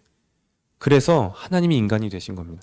하나님이 사람이 되어 죽임을 당해야 하는 이유가 여기에 있는 것이죠. 이 거대한 빚을 인간이 변제했기 때문에 그런데 인간은 그럴 능력이 없기 때문에 하나님께서는 공의로우셔서 인간을 심판해야 하지만 또한 사랑이셔서 그 인간을 구원하기 위하여 하나님께서 인간이 되시기로 하신 것입니다. 죄인된 인간을 구원하실 수 있는 메시아는 그래서 참된 하나님이어서 동시에 참된 인간이신 분이어야만 가능한 거예요. 그런 메시아여야만 가능한 것이죠. 그분이 바로 예수님인 것입니다. 예수님. 십자가는 하나님께 진 빚에 대한 요구를 만족시킵니다. 이 만족의 교리는 십자가의 의미를 이해하는 데 필수적입니다. 만족의 개념이 없으면 하나님께서 이 손상당한 것을 만족시켜야 된다. 그것을 변상받아야 된다. 라고 하는 개념이 없으면 하나님이 왜 굳이 십자가를 져야 하는가 알 수가 없게 되는 것이죠. 마틴 루터가 이렇게 말했습니다. 죄 가운데 태어나 하나님의 원수가 된 우리는 우리의 모든 것과 우리가 행하는 모든 것이 저주를 받아 영원한 진노와 지옥 외에는 획득한 것이 없으며, 그러니까 우리가 행하는 모든 것은 그냥 다 지옥을 얻는 것밖에 할 수 없다라는 거예요. 이 공경에서 빠져나갈 길도 없는 거예요. 지옥을 벗어날 길도 없는 거예요. 지금 이 죄 가운데 태어난 인간의 운명이 지옥으로 계속 정해지고 계속 달려가고 있는데 여기서 벗어날 길이 없는 거죠. 스스로 도울 수도 없는 거예요. 그래서 또 다른 인간, 예수 그리스도, 하나님이시면서 참된 인간이신 예수님이 우리를 대신해야 했고 자신의 고통과 죽음을 통해 죄값을 치르고 만족을 이행하셨다라고 마틴 루터가 말하고 있습니다. 하나님이 인간이 되셔야만 했던 거예요. 그리고 인간이 되어 죽임을 당해야만 했던 것이죠. 하나님의 이 훼손당한 명예를 만족시키기 위하여 하나님께서 인간이 되셨다는 것입니다. 두 번째는 희생제사로서의 십자가입니다. 희생제사. 좀 막 한 번에 다 나왔네요. 네, 희생제사는 하나님의 진노를 만족시킨다 라고 되어 있죠. 그리스도의 십자가를 만족의 개념에서만 생각하게 되면 구원이 그냥 단지 비인격적인 금전 문제를 해결하는 것으로 생각이 될 수가 있어요. 요즘 대출이 되게 쉽잖아요. 그렇죠? 대출 받으려고 하면 핸드폰 해가지고 몇 번 클릭하면 그냥 금방 통장에 돈이 꽂히게 될 수 있어요. 그럼 그렇게 대출을 손쉽게 실행하고 때가 되면 대출 상환을 해야 한다고 알림이 오고 그냥 스케줄에 맞춰서 대출을 상환하게 되죠. 뭐 기간이 다 있으면 뭐 그걸 더 연장할 건지 아니면 나머지를 상환할 건지 또 요런 이 대출이 되게 쉬워진 거죠. 이런 비인격적인 과정을 겪는 것처럼 이렇게 화내는 사람도 없고 용서를 구하며 화를 풀려는 사람도 없고 그냥 그런 비인격적인 관계로만 생각이 될 수 있는 거죠. 그런데 성경은 비인격적인 사건으로만 십자가를 설명하지 않는다라는 거예요. 야, 하나님이 손해를 입었대. 그리고 그거 다시 갚아야 된대. 그래서 예수님이 이 땅에 오신 거래. 그래서 죽어서 예수님이 인간 대신에 죽어서 그 빚을 다 갚으셨대. 그렇구나. 이게 아니라는 거예요. 하나님께서는 단지 그런 것으로 십자가를 설명하지 않고 한 가지 더 측면을 봐야 된다라는 거예요. 십자가를 이해하는 또 하나의 측면은 하나님께서 진노하셨다라는 거예요. 하나님께서 이 죄에 대하여 진노하신다라는 거예요. 그래서 하나님과 화해를 하고자 한다라면 하나님께서 진노하신 이 진노를 가라앉혀야 한다라는 것이죠. 여러분, 하나님께서 진노하십니다. 하나님께서 진노하세요. 이건 거짓말이 아니에요. 하나님의 진노가 얼마나 크시고 하나님의 진노가 얼마나 진심이신지 죄인들의 죄를 뒤집어 쓰신, 죄인들이 달려야 할 십자가에 달리신 예수님 자신의 아들 독생자에게까지도 하나님께서는 진노를 아낌없이 부으셨습니다. 부으신 것이죠. 그런데 현대 사람들은, 요즘의 사람들은 진노가 기독교에 적합하지 않다라고 생각을 하고 있습니다. 혹시 우리 안에도 그런 생각을 하신 분이 있는지 모르겠습니다. 하나님의 진노가 기독교의 메시지인가? 하나님이 진노하신다는 거가 맞아요? 그건 옛날 얘기 아니에요? 하나님 화 안 내요. 라고. 하나님 사랑의 하나님이시잖아요. 우리가 할 일은 하나님의 사랑을 깨닫고 받아들이는 일이죠. 라고 사람들이 말하고 있다라는 거예요. 사람을 향해 진노하시는 하나님 믿을 수가 없다. 라고 세상 사람들로부터 들을 수 있죠. 그런 말들을 들을 수 있어요. 쉽게. 야, 사람을 향해 진노하시냐? 사람을 지옥에 보내시냐? 그런 하나님이 어딨냐? 그런 하나님을 내가 어떻게 믿냐? 라는 것이죠. 야, 인간을 지옥에 보내는 하나님을 어떻게 섬기냐? 차라리 내가 지옥에 들어가서 지옥에 떨어지는 그 사람들을 내가 구원하러 가겠다. 라고 이상한 말을 하는 것이죠. 그런데 비그리스도인들 뿐만 아니라 그리스도인들조차도 그런 생각들에 동의하는 경우를 종종 보면 안 되는데 보게 된다라는 거예요. 아, 하나님 사랑이시잖아. 하나님이 어떻게 인간을 향해 진노해. 구약에서는 그랬을지 몰라도 신약에서는 사랑과 은혜의 하나님이야 라고 말하는 거죠. 하나님은 죄인을 다 용서하셨는데 우리 그 용서를 받아들이기만 하면 돼.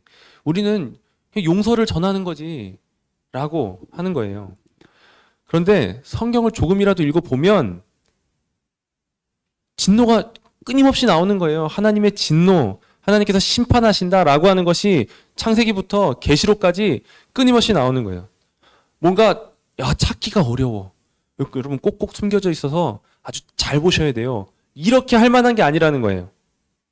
그냥 어디를 펴도 그게 나오는 거예요. 창세기부터 계시록에 이르기까지 하나님의 진노가 우리의 문제임을 성경은 말하고 있습니다. 우리는 하나님께 갚을 수 없는 빚을 지은 사람들입니다. 영원한 형벌을 받기에 합당한 죄인들인 것이죠. 그리고 그 하나님께서는 죄인을 향하여 진노하고 계시다라는 거예요. 진노하고 계시다. 구약에서만 진노하시는 게 아니라 신약에서는 사랑하시는 하나님인 것이 아니라 구약에서나 신약에서나 하나님은 동일한 하나님이십니다. 그분은 변함이 없으신 것이죠. 신약에서는 좋은 게 좋은 거야. 내가 다 용서했어 라고 하면서 사랑과 용서만 나오는 게 아니라는 거예요. 하나님의 진노와 그날의 심판에 대하여 사실 신약에서는 예수님의 가르침은 더 적나라하게 가르쳐주고 계세요. 더 적나라하게 가르쳐주고 계시는 것이죠. 사도들과 그들의 서신을 통해 그날의 심판에 대하여 말씀해주고 계십니다. 말씀해주고 계시다라는 거예요.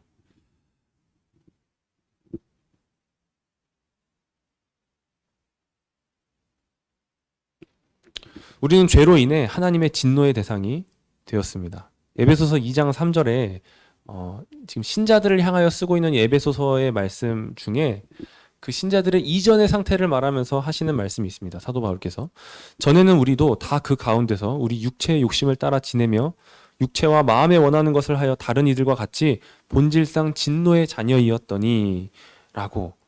야, 우리도 다 옛날에는 저 사람들처럼 진노의 자녀였다 라고 말하는 것이죠. 누군가 하나님의 진노를 누그러뜨리지 않는다면 우리는 멸망할 것이다 라는 것입니다. 우리가 기억해야 할 것은 공의 없는 사랑은 모순이라는 거예요. 공의가 없는 사랑은 모순이다라는 거죠. 진노의 하나님과 사랑의 하나님이 어떻게 같은 분일 수가 있죠? 아니, 사랑이시면 사랑하셔야지. 또 막 진노하시는 하나님이 어떻게 또 사랑의 하나님이에요? 라고 생각을 하실 수 있겠지만 그렇지 않다라는 거예요. 공의가 없는 사랑은 모순이라는 거예요. 죄에 진노하시는 하나님이 없이는 사랑의 하나님도 없는 거예요.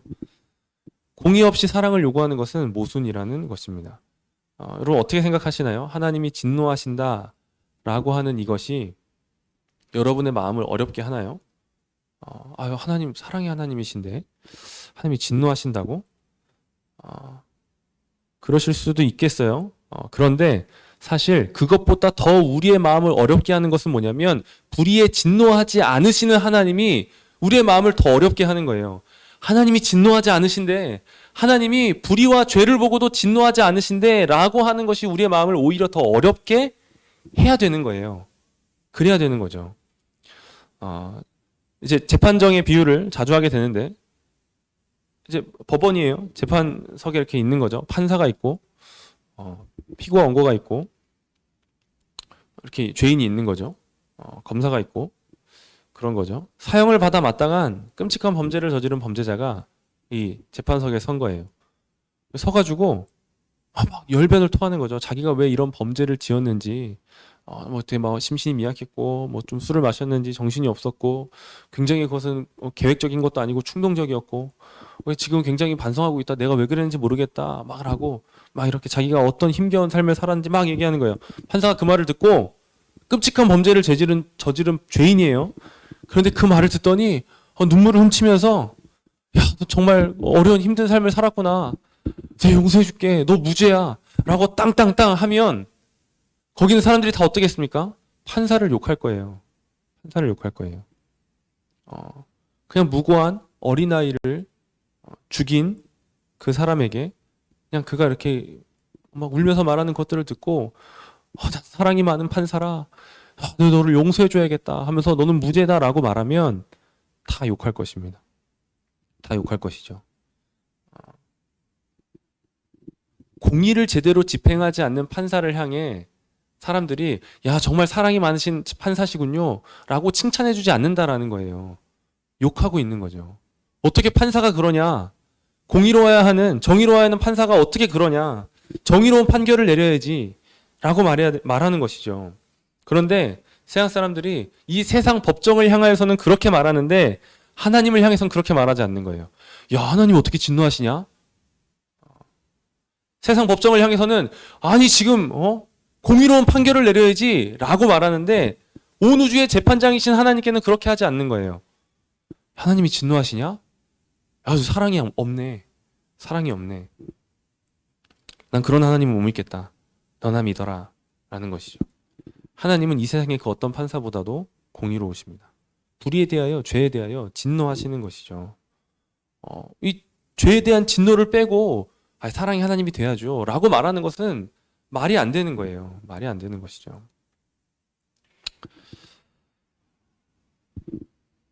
그래서 공의 없는 사랑은 모순이라는 것입니다. 네. 마지막 줄 보이시죠? 제사는 공의와 사랑을 입맞춤시키기 위해 고안되었다라는 거예요. 제사는 공의와 사랑을 입맞춤시키기 위해 고안되었다. 누가 고안하셨나요? 누가? 사람이 어떻게든 이 문제를 해결해 보고자 머리를 굴려가지고 짜낸 것인가? 그게 아니라는 거예요. 제가 처음에 말씀드렸죠. 제사는 하나님이 가르쳐 주신 거예요. 내가 너희를 어떻게 구원할 것이다 라는 것을 가르쳐 주시기 위하여 이 제사를 알려주신 것이죠. 속죄는 하나님의 진노를 가라앉힌다 라고 하는 의미이지만 사람이 하나님의 진노를 어떻게 이렇게 하나님의 마음에 들게 해서 그 진노를 누그러뜨린다라는 게 아니에요. 스스로 하나님께서 자신의 아들의 죽음을 통하여 나의 진노를 누그러뜨리고 나의 공의를 만족시키겠다라는 게 하나님께서 우리에게 주신 제사의 의미인 거예요. 너희가 잘해가지고 때깔나는 이 재물 가져와가지고 나를 만족시켜라. 그럼 내가 마음이 흡족하게 돼가지고 너희를 용서해 줄 게가 아니라 내 아들을 죽일 거야.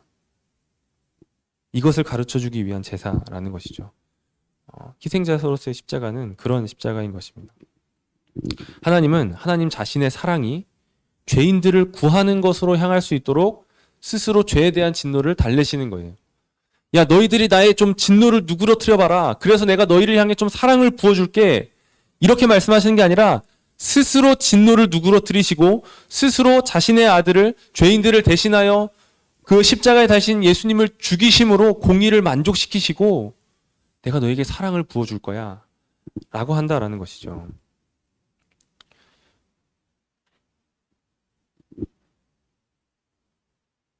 하나님께서 하나님의 진노를 예수 그리스도께 부으셨습니다. 예수 그리스도께 부으신 거예요. 여러분 하늘에서 떨어지는 포탄을 피할 때 전쟁 중에 이렇게 폭탄이 떨어질 수 있잖아요. 뭐 폭격기가 와서 하늘에서 미사일을 떨어뜨리는 거죠. 아니면 뭐 대포를 쏜다던가. 포탄을 피할 때 가장 안전한 곳이 어딘지 아시나요? 아시죠? 아실 수 있어요. 많이 들은 예화일 수 있어요. 포탄이 이미 한 번 떨어진 곳, 그곳이 가장 안전한 곳이에요. 왜냐하면 같은 자리에 2번 떨어질 확률은 매우 희박하기 때문입니다. 그래서 하늘에서 포탄이 떨어질 때 살고 싶으면 이미 포탄이 떨어진 곳으로 피해야 되는 거예요. 여러분 하나님의 진노를 피하고 싶은가? 하나님의 진노로부터 건짐을 받고 싶은가? 그러면 어떻게 해야 하겠습니까? 하나님께서 진노를 한번 쏟아부으신 곳, 2000년 전에 우리 주 예수 그리스도의 그 십자가, 하나님께서 이미 진노를 쏟아부으신 그곳으로 나아가는 거예요. 오직 거기서만, 오직 그리스도의 그 십자가 그늘에서만 하나님의 진노가 거두어지고 하나님의 공의가 만족되고 하나님의 사랑을 받게 되는 것입니다. 여러분 거기밖에 없어요. 거기밖에 없어요. 거기로 가셔야 되는 거예요. 십자가로 가셔야 되는 것이죠. 하나님의 진노로부터 이 진노의 문제를 어떻게 해결해야 하는가? 이미 진노가 쏟아진 자신의 아들께 그 진노를 쏟으신 그 자리 십자가로 가셔야 한다는 것입니다. 거기밖에 없다라는 것이죠. 마지막으로 대속으로서의 십자가입니다. 막 한 번에 분명히 하나씩 나오게 하려고 했는데 한 방에 다 나오고 있어요. 네. 첫 번째 줄을 같이 읽으시면 이중전가, 죄의 전가와 의의 전가라고 되어 있죠. 십자가에서 일어난 일이 무엇인가? 라는 거예요. 십자가에서 일어난 일이 무엇인가? 대속은 대신한다라는 거예요. 대신한다. 라는 것이죠. 예수님은 우리를 대신해 우리 죄에 대한 형벌을 받으셨습니다. 우리가 받아야 할 죄에 대한 형벌을 받으신 거예요. 우리가 그 죄의 삭을 갚아야 되는데 그 빚진 것을 갚아야 되는데 예수님이 우리 대신에 그것을 갚아주셨다라는 거예요. 우리 죄에 대한 형벌을 받으셨다라는 것이죠. 그리고 하나님은 우리에게 그리스도의 의를 전가시켜 주시는 거예요. 그리스도의 의를 우리에게 주시는 것입니다. 그리고 우리에게는 의로운 모습이 하나도 없지만 전혀 없지만 우리에게 전달된 우리 주 예수 그리스도의 의로 말미암아 우리는 의롭다 여김을 받는 거예요. 여김을 받는 거죠. 우리의 죄는 예수님께로 전가가 되고 예수 그리스도께서 얻으신 의는 우리에게 전가가 되는 거예요. 이것이 이중 전가라고 하는 것입니다. 죄의 전가와 의의 전가가 일어난다라는 것이죠. 여러분 우리는 십자가로 말미암아 구원을 얻잖아요. 그렇죠? 십자가로 말미암아 구원을 얻는데 이것은 두 가지 측면이 있는 거예요.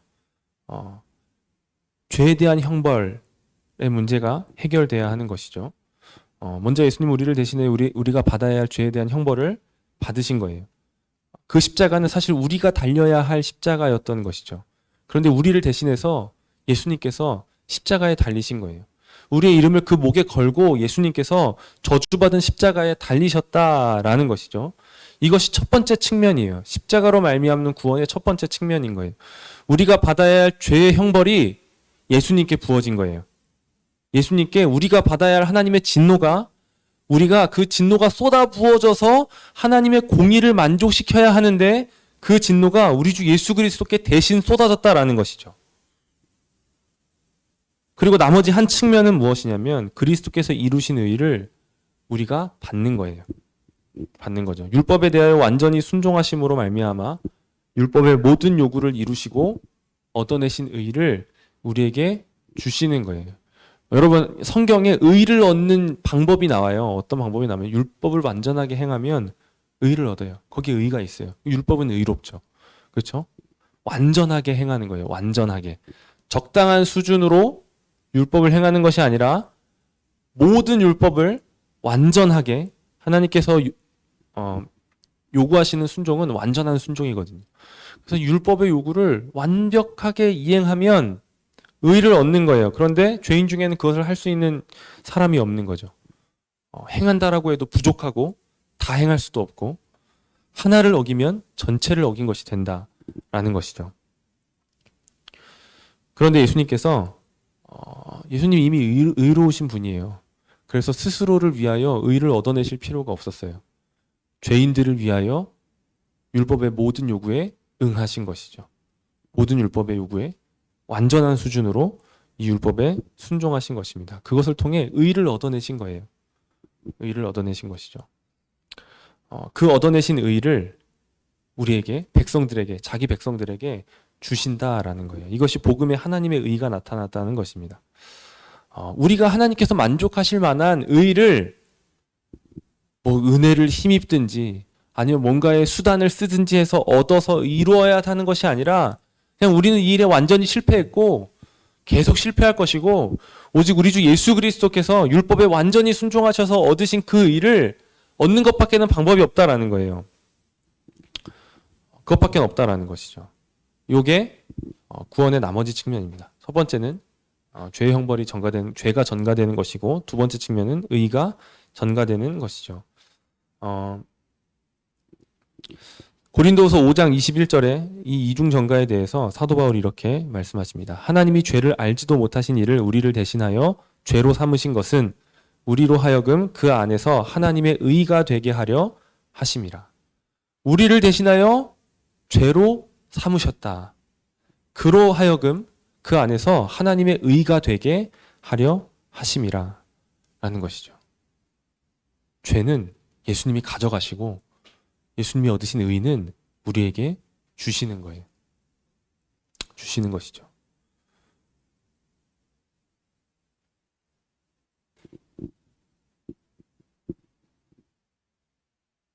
여기서 왜 이렇게 이중전가에 대해서 말하고 있는가?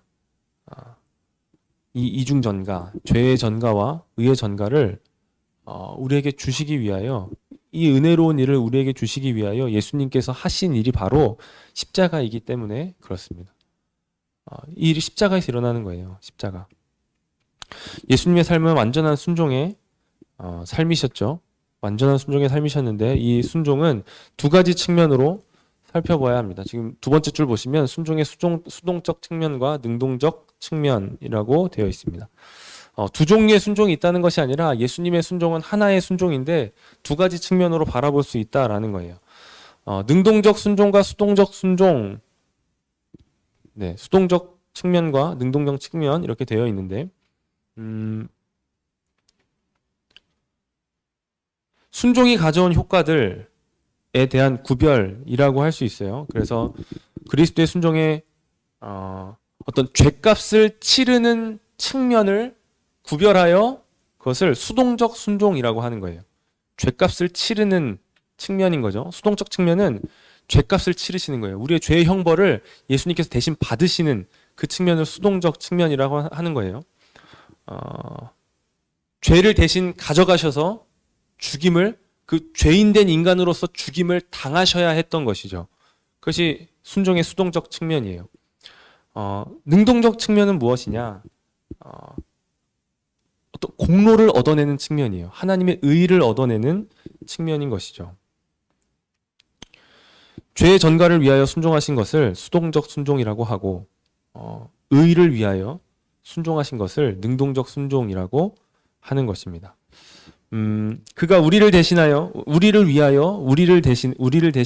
죄가 되기 위하여 지신 십자가, 그러니까 십자가의 죽임을 당하시는 그 측면을 수동적 측면이라고 하는 거예요. 우리의 죄를 대신 뒤집어 쓰시고 죽임을 당하신 거예요.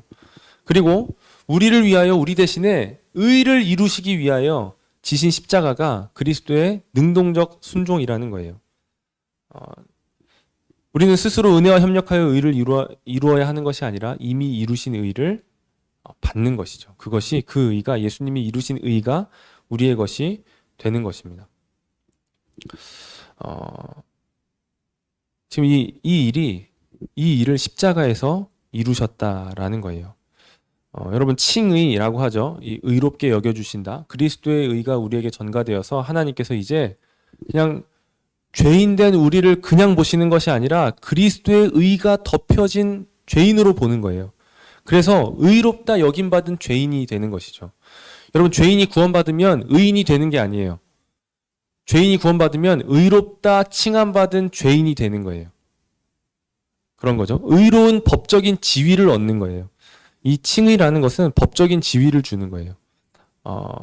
의롭지 않은데 너는 의롭다 라고 여겨주시는 것이죠. 실제로 의로운 상태가 되는 것은 아니에요. 물론 그리스도께서 우리에게 주신 의는 우리를 의롭게 점점 만들어가요. 그것은 성화라고 하는 것이죠. 그런데 칭의는 그것과는 구별되어 있는 것이죠. 의롭지 않음에도 불구하고 그리스도께서 이루신 의가 우리의 것이 되었기에 그 의를 보시고 의롭다 여겨주시는 것입니다. 그리스도의 십자가는 이렇게 죄를 사하고 의롭게 하는 두 가지 측면이 있다라는 거예요. 그래서 우리가 실수하면 안 되는 것은 무엇이냐면 그리스도의 십자가를 절반만 취하는 실수를 하면 안 되는 거예요. 여기에 지금 나와 있지는 않은데 수동적인 순종만 인정을 해서 그리스도의 십자가는 그냥 죗값을 치르는 것 정도, 그것으로 충분하지 라고 한다라는 거죠. 그러면 그건 절반밖에 안 되는 거예요. 절반밖에 안 되고 죗값을 치르고 그럼 나머지는 뭐예요? 이제 의를 얻어야 되는데 의를 얻으신 측면, 의를 얻으시고 그 의를 백성들에게 주시는 것은 없애버리면 이건 다시 죄인을 아담의 상태로 되돌려 놓는 것밖에 안 되는 거예요. 아담의 상태로. 타락 이전에 아담의 상태로 돌아가는 것이죠. 거기서 우리는 이 얘기를 듣는 거예요. 만약에 그리스도의 십자가가 이렇게 절반밖에 안 된다라면 절대 순종해라. 그렇지 않으면 넌 죽을 거야. 거기서 절대 순종하고 있는 거예요. 실패하면 죽는 거예요. 우리를 다시 행위 언약으로 돌려놓는 십자가가 아니라는 것이죠. 여러분, 그가 오신 이유라는 찬양을 아시나요? 그가 오신 이유. 이런 소절이 나오죠. 지으신 그대로 회복시킨 우리의 창조주 그리스도. 이렇게 나와요. 그가 오신 이유 되게 은혜로운 찬양이죠. 그런데 지금 이 가사 있잖아요. 지으신 그대로 회복시킨. 예수님은 우리를 지으신 그대로, 그러니까 처음에 그 아담의 상태로 회복시키는 분이 아니신 거예요. 다시 의를 스스로 얻어내야 하는 그 상태로 돌리시는 것이 아니라, 그게 아니라는 거예요. 구원 받았어. 그러면 이제 의를 얻어서 우리가 천국에 들어가야 돼. 이게 다시 로마 교회의 그것과 같은 거예요.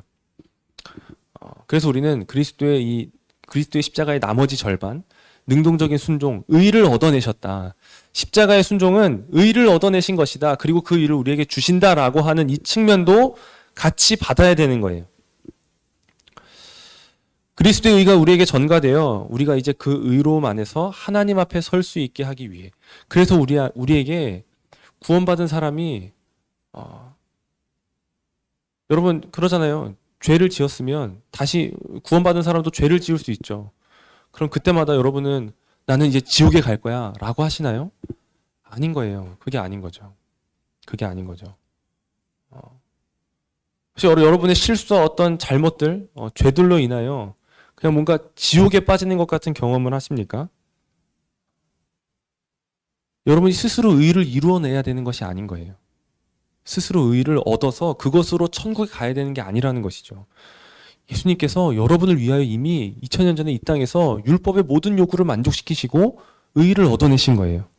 그리고 우리가 예수 그리스도를 믿을 때 하나님께서는 우리의 죄를 가져가시고 예수께서 이루신 그 의를 우리에게 주시는 거예요. 주시는 거예요. 예수님이 줬다 뺏지 않으십니다. 주시는 거예요. 물론 우리는 여전히 이 땅 가운데서 죄와 싸워야 되죠. 죄와 싸워야 됩니다. 의롭다 여김을 받은 사람은 의를 위하여 싸워야 되는 거예요.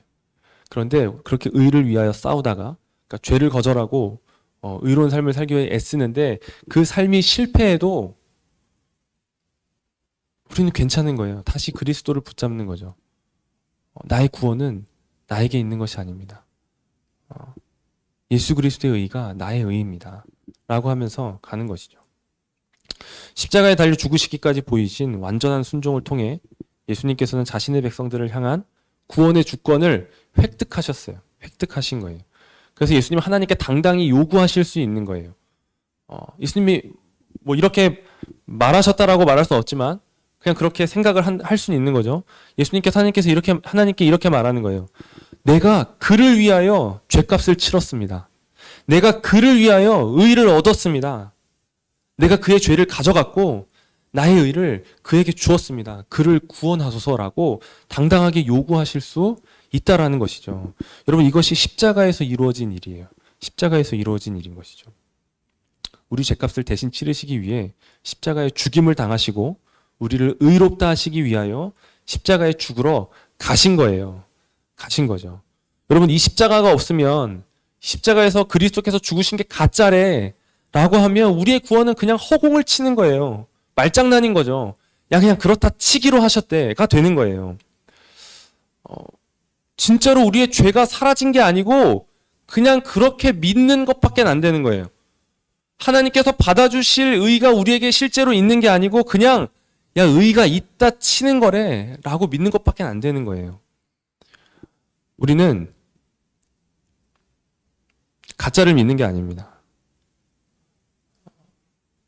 우리의 죄를 가져가시고 예수님께서 우리의 죄를 가져가시고 예수님께서 이루신 의를 우리에게 주신 것은 실제로 일어난 일인 거예요. 실제로 일어난 일인 거예요. 십자가 없는 복음에, 십자가 없는 구원에 거기에는 죄의 용서도 없고 의롭다 하시는 은혜도 없는 것입니다. 우리가 믿는 예수님은 십자가의 그리스도고 우리가 믿는 복음은 십자가의 복음이라는 것이죠.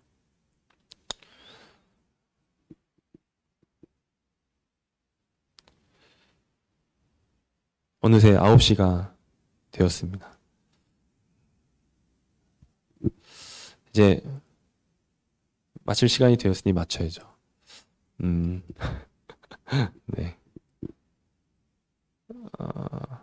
잠깐 말씀을 드리고 찬양하고 기도하고 이렇게 이 시간을 마치도록 하겠습니다.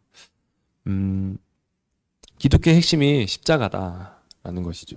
십자가는 만족의 십자가고 희생 제사의 십자가고 대속의 십자가다라는 것을 말씀을 드렸습니다. 계속 십자가에 대해 말한 것이죠. 오직 그리스도라고 하는데 계속 십자가에 대해 말씀을 드렸습니다.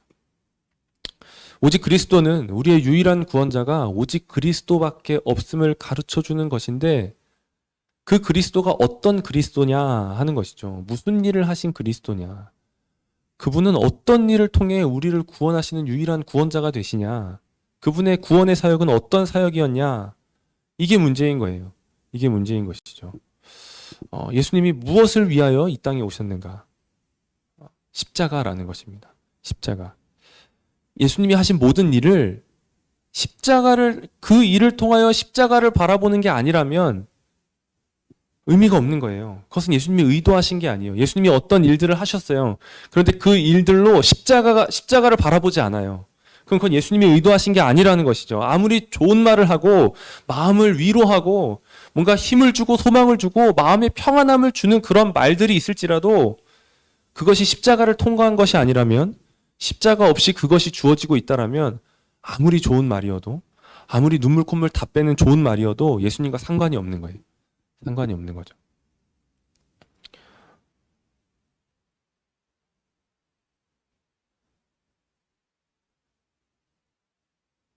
십자가가 있어야 되는 것입니다. 하나님께서 우리에게 보내신 독생자, 아담이 범죄하자마자 처음부터 약속된 메시아, 아브라함의 자손으로 오시고 다윗의 자손으로 오시고 마침내 오신 그리스도는 다른 그리스도가 아니라 십자가의 그리스도라는 것입니다. 십자가의 그리스도라는 것이죠. 마가복음에 이렇게 말합니다. 인자가 온 것은 섬김을 받으려 함이 아니라 도리어 섬기려 하고 자기 목숨을 많은 사람의 대속물로 주려 함이니라.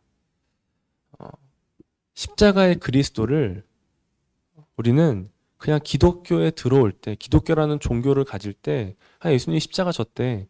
그냥 그 정도로 받으면 안 되는 거예요. 그리스도인이 되는 어떤 입문으로 그리스도의 십자가를 통과해야 된대. 나 그리스도의 십자가 알아, 배웠어. 그거 다 용서해 주셨다며? 됐어, 그럼 이제. 그리고 그 이후에는 십자가와 상관없는 삶을 사는 게 아니라는 거예요. 우리는 십자가의 그리스도를 영원히 찬양할 것입니다. 우리가 새하늘과 새 땅에서 영원토록 찬양할 우리 주 예수 그리스도는 죽임당한 어린 양이라는 거예요. 십자가의 그리스도라는 것이죠. 요한계시록 5장의 말씀을 한번 찾아보겠습니다. 요한계시록 5장을 찾고 마칠 겁니다. 요한계시록 5장